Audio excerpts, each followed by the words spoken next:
So, and I want to just premise by starting. I'm not saying this is what ChatGPT said, that Nicole is a master at deep diving into mindsets and processing topics.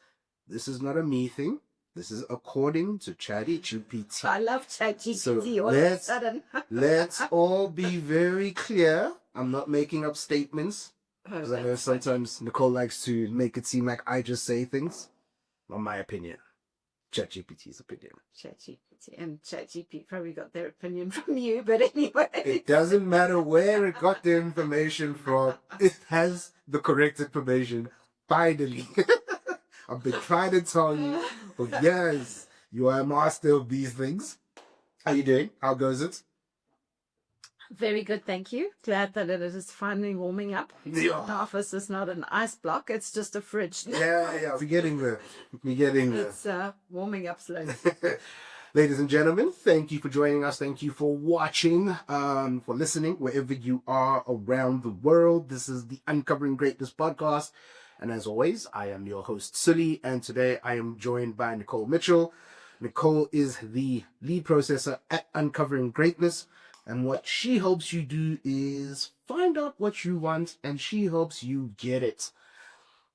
I know it sounds amazing. So it's like one of those things where it's like, so Nicole helps you. You want to win the lotto. Nicole helps you win the lotto. She'll say things to you like, "Go buy a ticket," because you can't buy a ticket. You can't win the lotto if you don't buy a ticket. Correct. See, that's what some people do. They want to win the lotto, but they don't go buy tickets. So you help them find it. Well, most people want things to come easy and they're not prepared to do the work, which is exactly the same as the lotto. 100%. It's just the lotto of life, not necessarily the lottery ticket.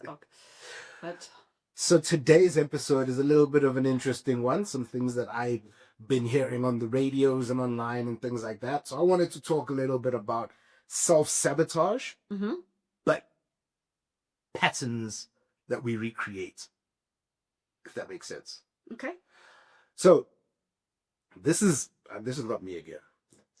Psychologists tell us that around 90% of our daily thoughts are repetitive. And about 80% of those thoughts are negative. Okay. What's your take? That's crazy. So Jordan Peterson, for those of you who don't know who he is a famous person. Yeah, the author. He's an author. Speaker.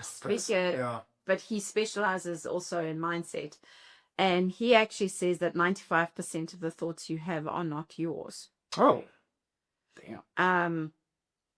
And they come from somewhere else. So when you are actually thinking about something, is it even your thought or is it somebody else's thought? So one that used to, like, I'll use this example. If somebody's biting their nails, gee, that's irritating me. And I'll go, fuck, that's annoying. Stop biting your nails, like. And then eventually I heard Jordan Peterson's, like, is that even your thought? And then I was like, no, that came from my mother. My mother always used to complain if somebody was biting their nails. Yeah. And it used to, like, drive her nuts. And then once I started looking and go, well, does it really irritate me, or is it just I've taken on that thought from, somebody else. Someone else? Oh. And it was like, oh, actually, no, it doesn't actually worry me that much. Okay, now I don't have to get irritated about people biting their nails. If they want to bite their nails, they can. But it's just, it sounds silly when you put it like that. But what else in your life are you taking on from other people? And a lot of people don't even realize the thoughts that they're having. Yep. And then two, what was the first stat you read? The first stat was 90% of our daily thoughts are repetitive. So, and again, if you don't know where your thoughts are coming from, it'll be the same thing. So, driving to work, let's say you're running late. Oh, I don't want to get into trouble because I was late last week, so I don't want my boss to shout at me. How many times do you have that thought on the 20-minute drive from home to work? Quite often. And it's just like how many times, and it's like there's that repetitive thought. Gotcha. if I use the example of I'm always fat. Hmm. Like, oh, Is that your thought, or is that something somebody has labeled onto you? Correct. Or is it I can't make a decision. I'm not very good at making decisions. Or what about this one? I'm bad with money. Oh, yeah. I feel like that is like that's one I believe most people deal with. They would, maybe not necessarily I'm bad with money, but there would be a money thought there 100%. That repeats itself all the time. So it could be I never have money. It could be money doesn't grow on trees. It could be money doesn't grow on trees. There's money scarce. We don't have a lot of money. And those negative thoughts, I mean, we don't have a lot of money is not a very optimal thought around money. Yeah. Or I'm bad with money. And if you keep replaying those thoughts, especially like from now until payday, a lot of people have those thoughts because it's that time of the month where people don't have money.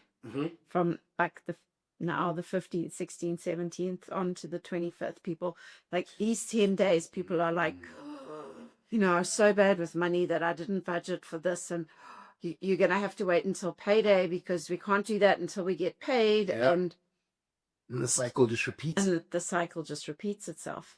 But if you, like, I shared this example.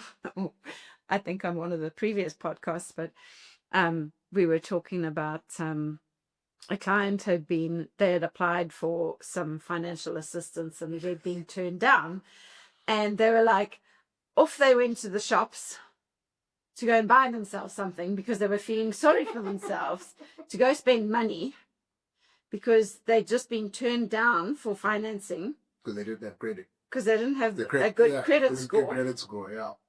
And they were laughing because they phoned me and they said, this is like, I've just realized how I think. Like, and it is so true. How often do we do that? Is we go, well, I don't have, oh, this is so bad. Yep. Oh, I haven't got money to buy my kids, I don't know, to go on camp. I feel so bad. I'm just going to stop and buy a beer because I feel so bad. Yeah. I feel horrible about this. And then... But then you justify it. My thoughts is you justify it because you go like, well, I mean, a beer is only 25 rand. The camp is like 1,000 rand. So what? I don't have it anyway. So, I can spend the 25 rand. But if you work it out and go, well, you've been doing that every day for the last Let's call it a week. Yeah. You've got the money. There's your 1,000 rand for your camp. Yeah. And this is where it's so important to be aware of what are the negative thoughts that you are having. What is your thought process? And then what are you actually doing with, what actions are you taking based on those thoughts? So are you justifying why you don't have money? Well, it's not my fault because my boss doesn't pay me very well. And, I work so hard and I deserve to have a beer because I worked hard. And it's, I've got to go back there tomorrow. So... and then I've got to negotiate with my boss if they can give me a loan because I need to be a good parent, and I need to provide for my child, and maybe my boss will give me a loan. And we'll end up playing catch up there all the time, and we create these sort of destructive, sabotaging behaviors because of our thought pattern. Yeah. And we're not even aware of those thoughts. I think how powerful those thoughts can actually be. And I think like that's such a crazy thing because like you said in the beginning, is that are those even your thoughts? So those types of things, when you were speaking, I was like, I've known people in my family who have went through those things in terms of trying to, always playing catch up financially.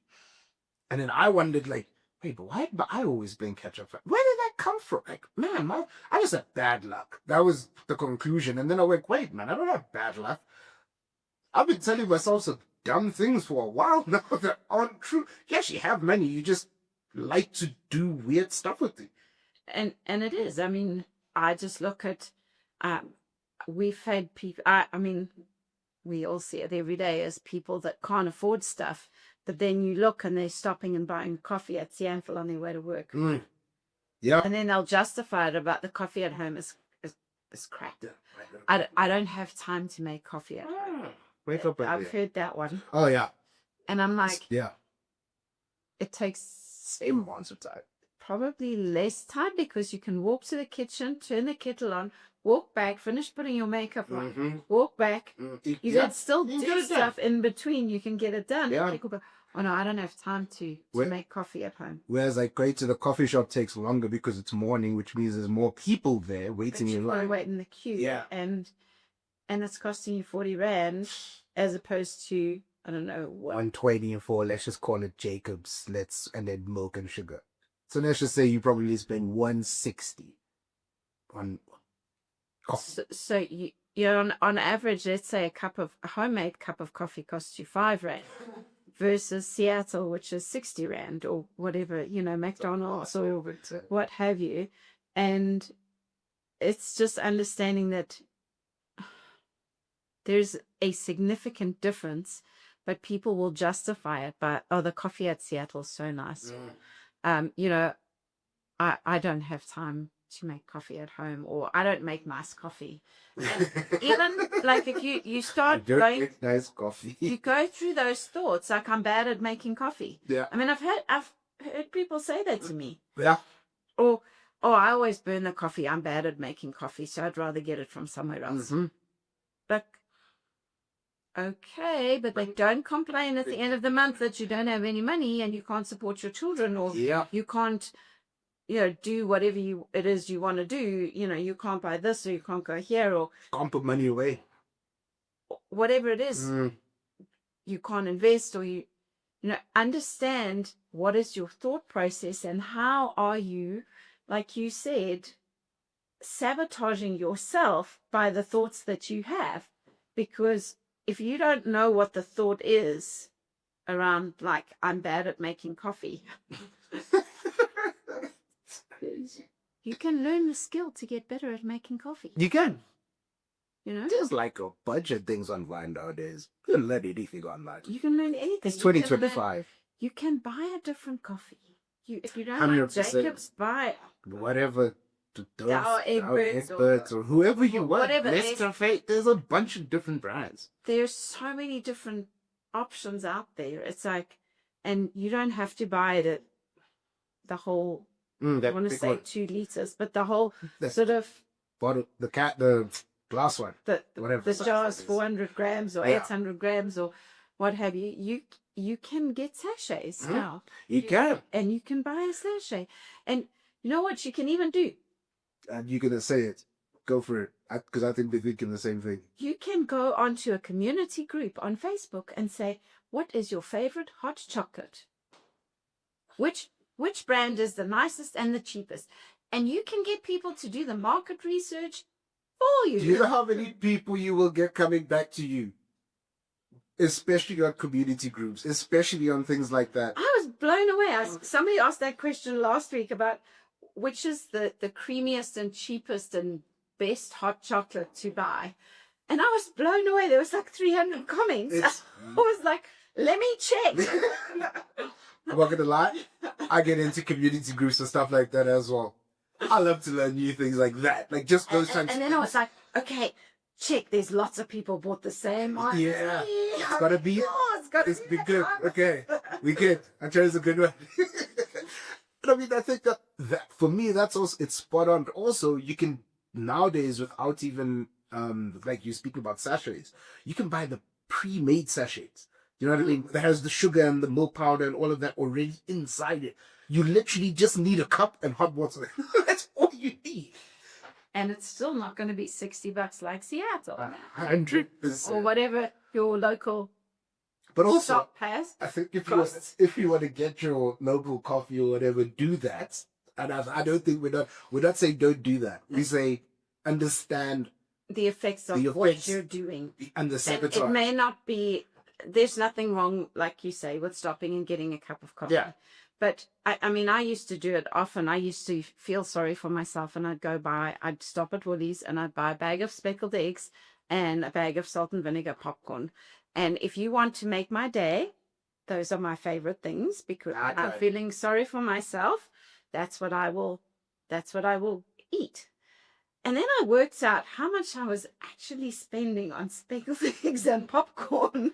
And I went, what?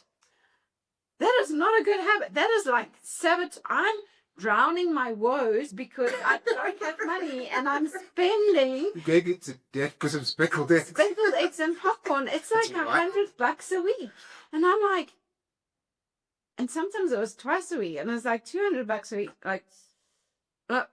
So I'm honestly gonna say I don't remember the last time I bought a bag of Woolies popcorn and a bag of speckled eggs. Yeah, it's been a while because I've been at the house a few times and there's no speckled eggs. So I'm bummed that you've had that realization. I'm really disappointed. And I'll buy a package. Thank you. But what is fascinating is there's nothing wrong with popcorn and speckled eggs. No. Okay, unless I'm trying to lose weight or whatever it is. There's pros and cons to it, but there is something wrong with it. For me, if I'm trying to save money for something or trying to get myself out of debt or pay off my credit card or pay my Woolies account, it is important to be aware of what is the behavior and what is the thought process behind it. Yeah, like $200 every third day. If you extrapolate that into like a month, it's a good amount of money. It is because you like on a Monday, I had a meeting at work. Oh, that sucked. So I've got to stop and get speckled eggs on my way home because no one in my team listens to me and no one does anything. And what a disaster. And half the team were in tears and this was such a drama. And that was exhausting. I need speckled eggs to get through the rest of the week. Yeah. So then I'd stop and buy a bag. And then come Thursday was like, speckled eggs are running out. Maybe I should stop. You need a top up. I know, I'll be fine. I'm in a really good space. And then Friday would come and I'd be, you know what? I've had a really rough week and I really deserve speckled eggs and popcorn. So, and that would be twice a week. I'd be stopping and, you buy a bag of speckled eggs and a bag of popcorn. Plus then I'd always get something else because, I've got to justify why I stopped at Woolies. You're already here. I mean, so it would be a chicken pie or a this or a that because, I'm feeling so... I haven't eaten anything today. Because you need a main meal. It's a stressful day. The thing is, you've got desserts and you need a main meal. It's got to make sense. So I've got to get a pie or something. So it's now not $100. It's now $120 or whatever it is. Yeah. And suddenly I'm spending $300 a week on crap. Yeah. Because I'm feeling sorry for myself. And it's just understanding that I'm sabotaging myself in so many different ways because one, it's financial because I'm spending all my money on crap. Two, if I keep doing that for 6 months, I'm probably going to who knows what, be flipping diabetic or something. Keep going. I'm going to put on weight. High blood pressures. I'm going to have to buy new clothes because my clothes don't fit me anymore.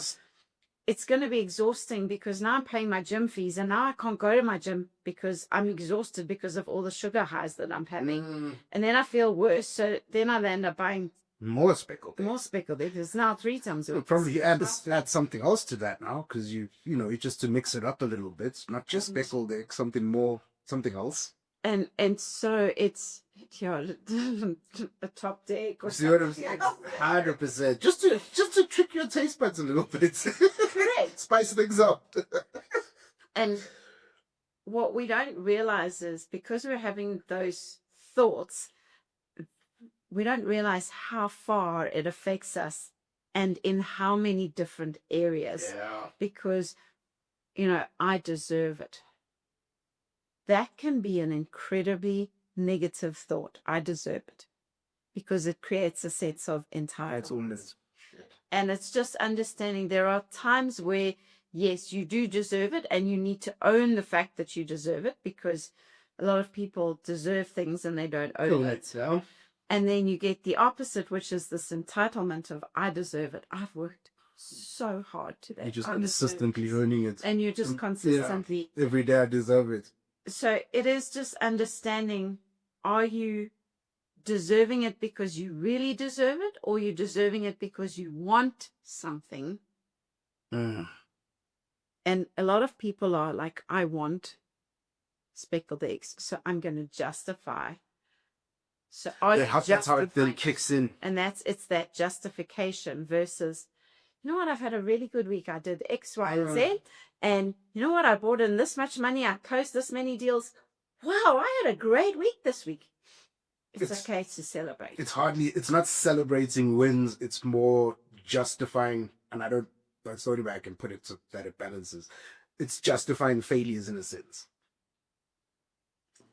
Not failures, but like it's justifying. It's justifying why you are where you are, instead of looking and going, this is what I've done. And, you know, a very different spin on that would be, okay, if I give myself 20 to-dos for this week, and I get through all 20, then I can buy a bag of speckled eggs. Yeah, something to... now I'm working towards it. It's a positive, and I'm rewarding myself for the work that I've done. Yes. I'm not justifying my mood level. I'm in a bad mood, so it's a pick-me-up. I'm not justifying that I don't have money to send my kids to school camp, or I don't have money for, whatever so many different things. But it's just understanding, what is your thought process behind it? And are you changing your thought process to go, okay, I am craving a bag of speckled eggs right now. Okay, cool. Well, in order to do that, you need to close, or let's say, I don't like making phone calls. Okay, you need to make 20 phone calls. When you have made your 20 phone calls, then you can go buy your bag of speckled eggs. Yeah. Then most of the time, by the time you've made the 20 phone calls, that craving for the speckled eggs is gone, and you kind of buy it, and then you get, oh, I don't need these, and straight in the cupboard. And then only 2 weeks later, you're sitting on the cellar there. Yeah. I've got speckled eggs in the cupboard. Literally been there so many times. So many times when you... And funny enough, yeah, I would actually say in that context, I got myself something as a reward. But then I didn't really want it when it was time to have it. But when I was down, oh man, that chocolate came in so dang good. And look, we joke about it's chocolate and speckled eggs. Everybody has their vice, whatever their thing is. Thing. Yeah. For some people it's alcohol, for some people everybody has their thing. Yeah. But it's just, are you aware what that thing is? And are you aware what drives it? Yeah. Like, is it emotions? And are you aware the effects that it has? So I'll use alcohol, Are you aware of the effects? Because a lot of times people go, I'll stop at the pub and I'll just have one beer. Yes. And then you see your mate. So you have 2 beers. Of course.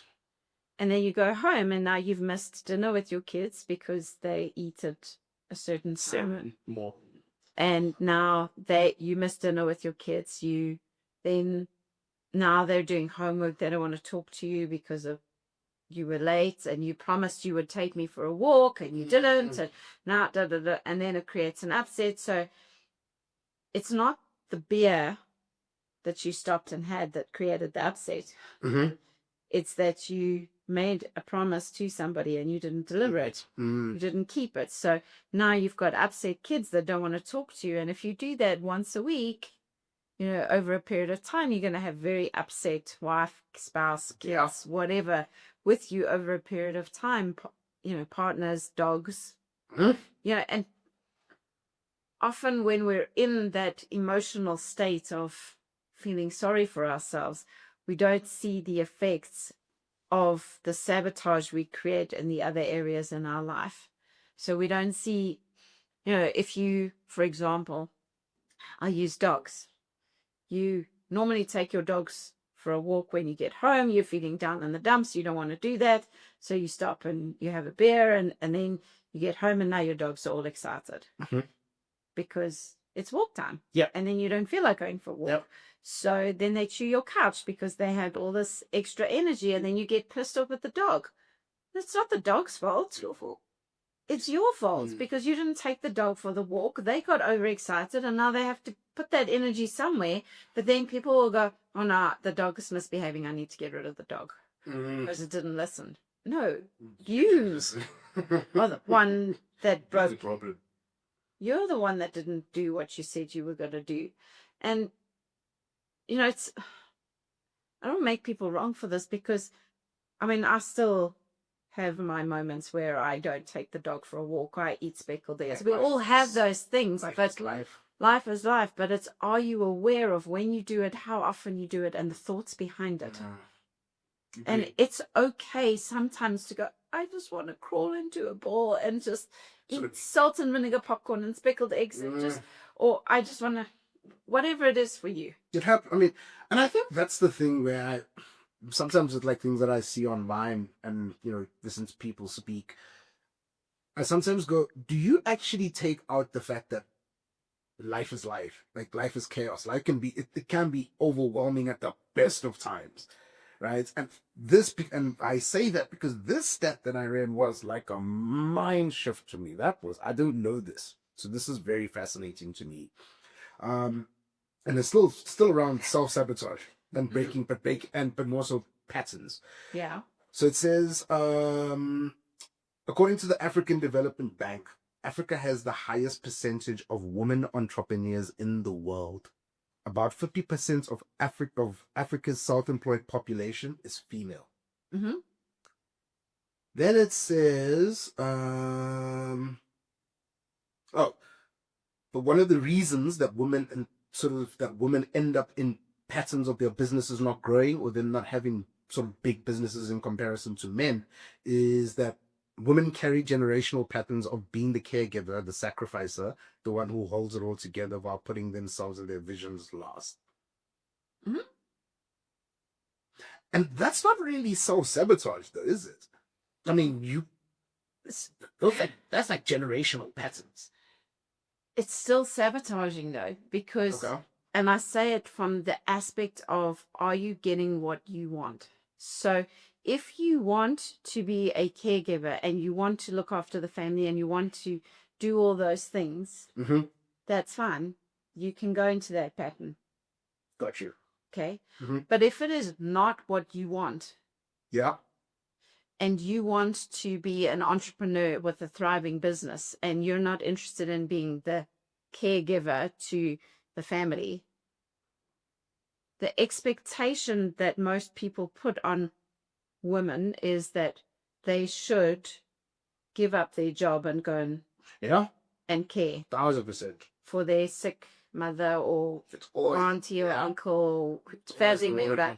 And the expectation is the woman should do it.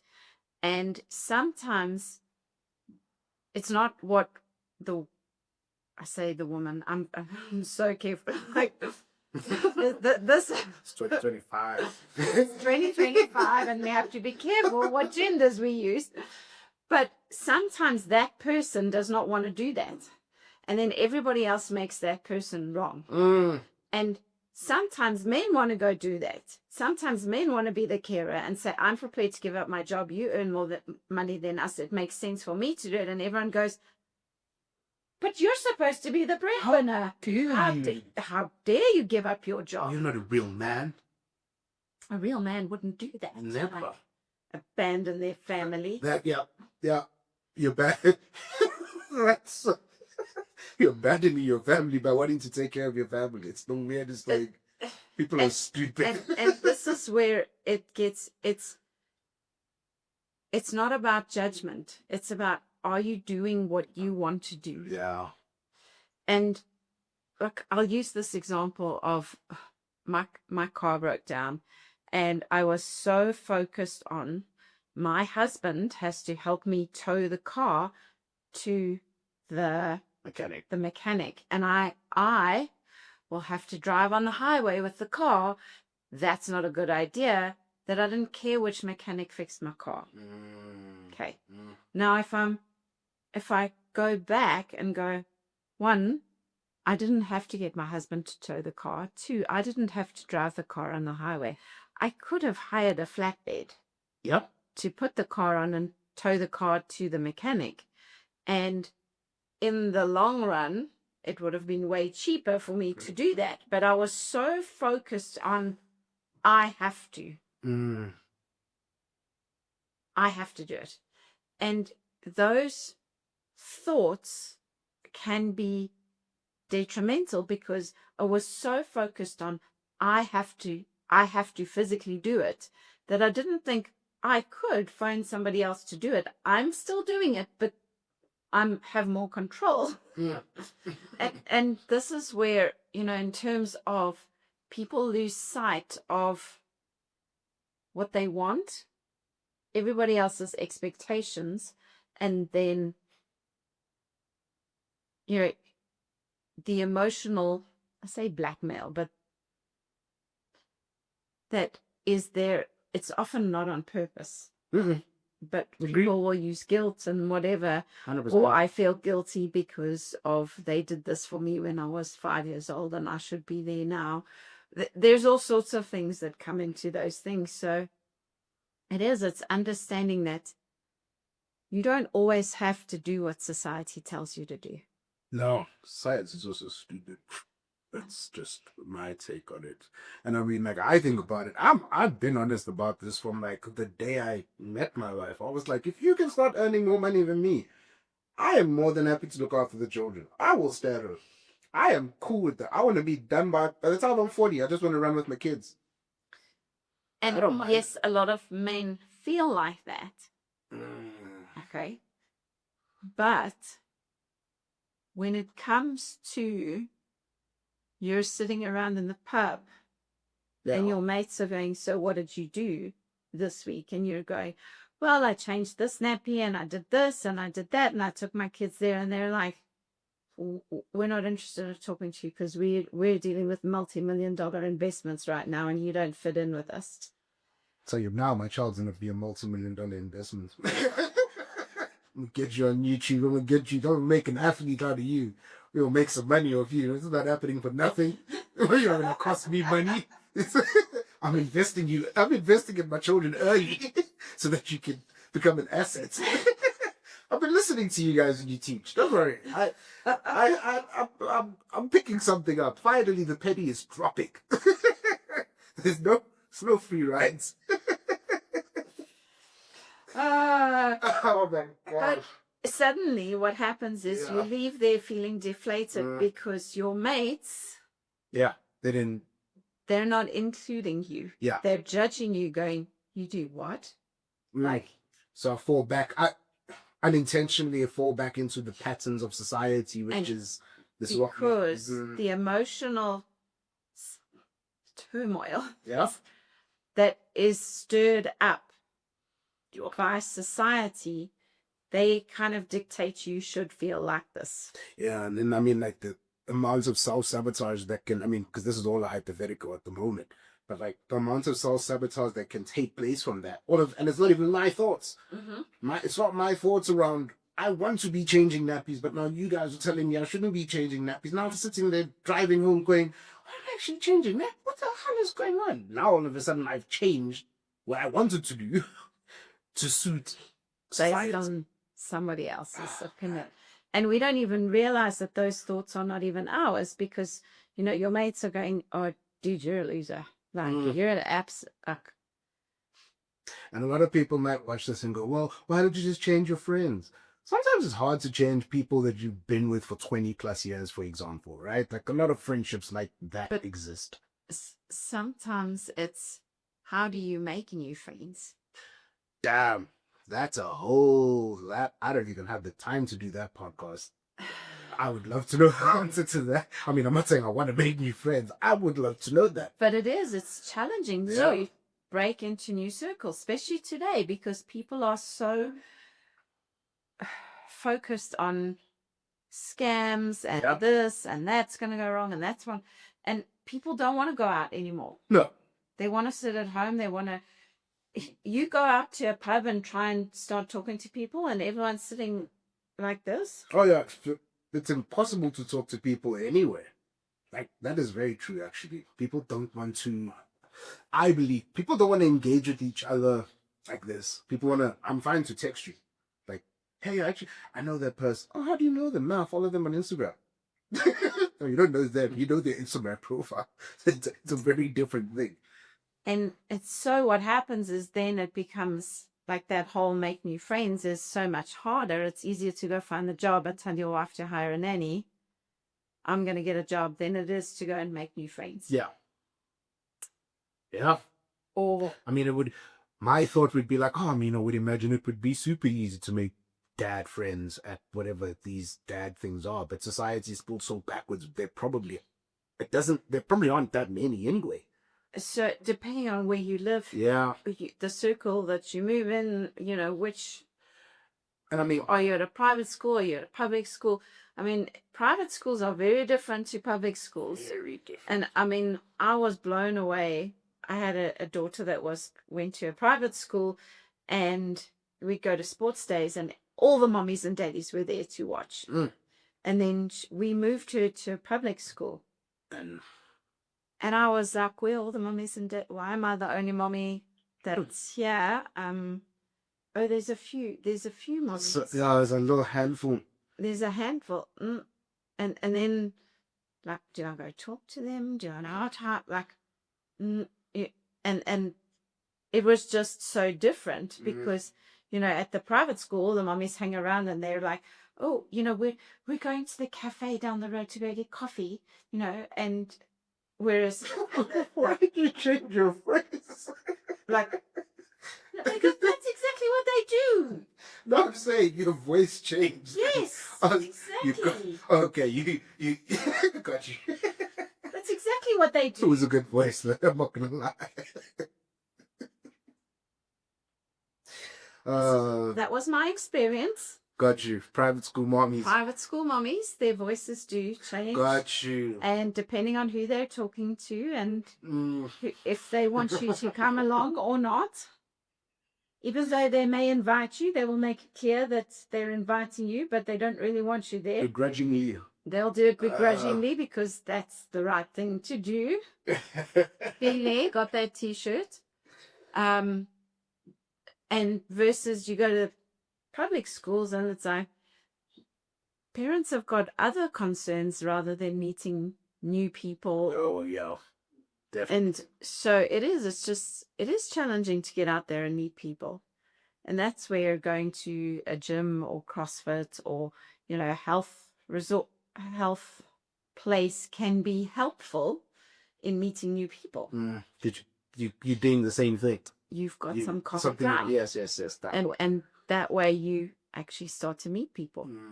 But if we go back to I'm bad at talking to people. Yeah. I can sabotage that all the way along. Doesn't matter how many gyms I go to. I will be the quietest person in the corner. That's the story you tell yourself. So I just won't talk to people. Yeah, I mean, I know that for a while I told myself that, like, not that I'm bad at talking to people, that I'm just reserved. I open up when you get to know me, and I realized, wait, nobody's trying to get to know me. Nobody. So where did this story come from?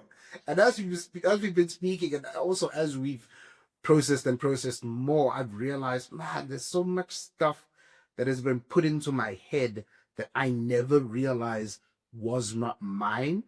But the crazy part is that I owned it like it was. Do you know what I mean? Like it became so much easier to own that than it came to like that it was to go, no wait, I actually do like talking to people, right? I enjoy engaging with people, meeting new people. But I had this story that was like, nah, I'm closed off, I'm reserved.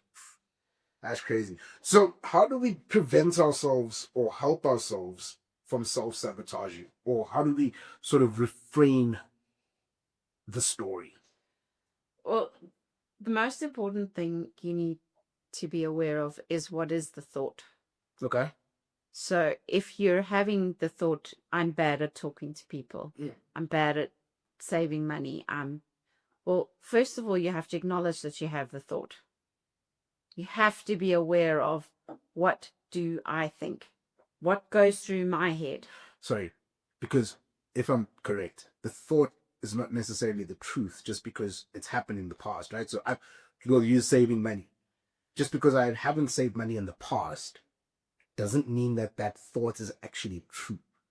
Correct. Gotcha. Because if you go back, you weren't good at saving money because you told yourself you weren't good at saving money, or you weren't good at saving money because you were always giving it to other people. Yeah.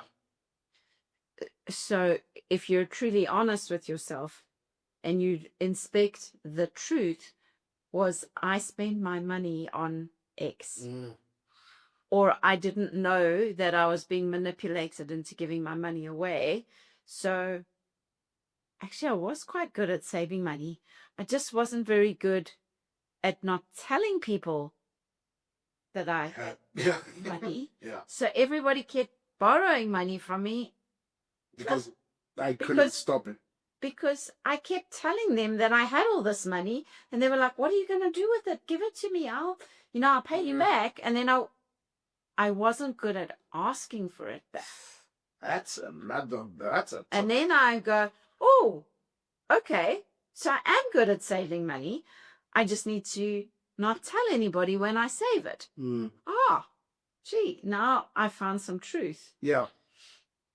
And it's just having that awareness of what are the thoughts? Where did it come from?